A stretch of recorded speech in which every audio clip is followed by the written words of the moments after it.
Mistaken promises, righteous ties. I stood there in my bathrobe, coffee in one hand, shotgun in the other, just staring at what used to be my bridge, wondering if I'd finally lost my damn mind. Because standing smack in the middle of a pile of busted timbers and tire tracks, wearing a smug grin like she'd just brokered world peace, was HOA President Linda Foxwell. She looked me dead in the eye and said, "You're welcome. That eyesore is finally gone." I hadn't even brushed my teeth yet. Let me back up. I live on a quiet ranch just outside the borders of the Juniper Hollow HOA, neat little gated community that popped up a decade ago when some hotshot developer snatched up the flatlands next to my property. At first, it was fine. They used the bridge my dad and I built back in the 60s to get across the creek and reach the main county road. It was a handshake agreement, nothing written down, so long as they remembered whose land they were on. My father was generous. I was patient. Linda was neither. To her, power meant clipboards and laminated maps. And that bridge she took down? That wasn't just lumber and bolts. That was the only road in and out of their whole manicured neighborhood. No back road. No other exit. Without it, deliveries stopped. Ambulances got stuck. And trash? It piled up fast. I walked toward the wreckage, slow and stunned.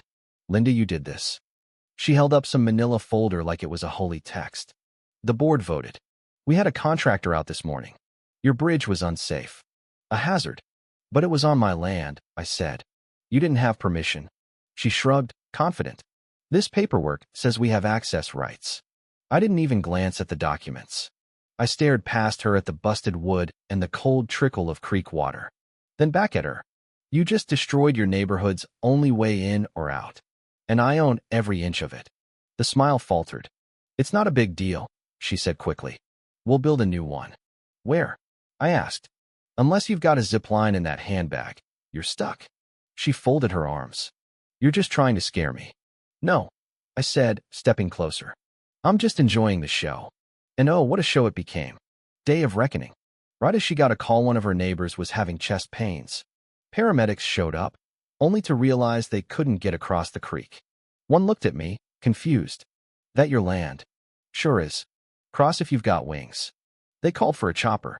By midday, Juniper Hollow was a gridlocked mess.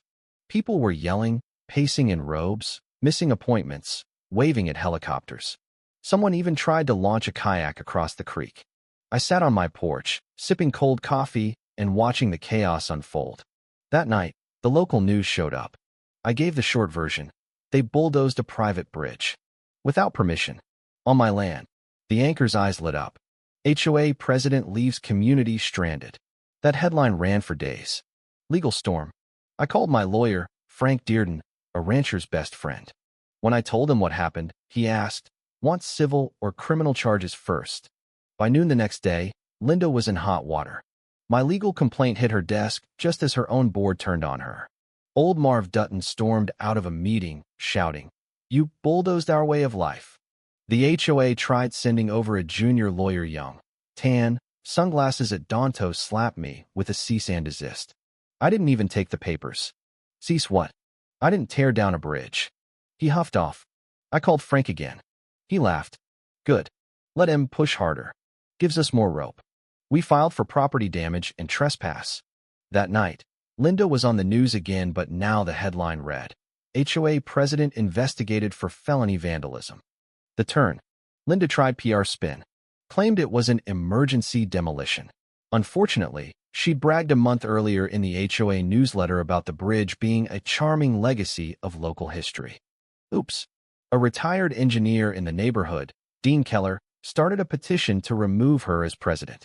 Within 3 days, half the neighborhood signed. Then came the quote. Marv, bless him, handed me a USB with board meeting recordings. In one, Linda laughed and said, "Once that bridge is gone, maybe that old cowboy'll sell and clear out. He's holding us back with his fences and farm animals." I didn't leak the tape. The residents did. It spread like wildfire. The showdown. 3 days later, Linda showed up in person. "I want to apologize," she said, "and propose the HOA fund a new bridge." I nodded. "Sounds generous.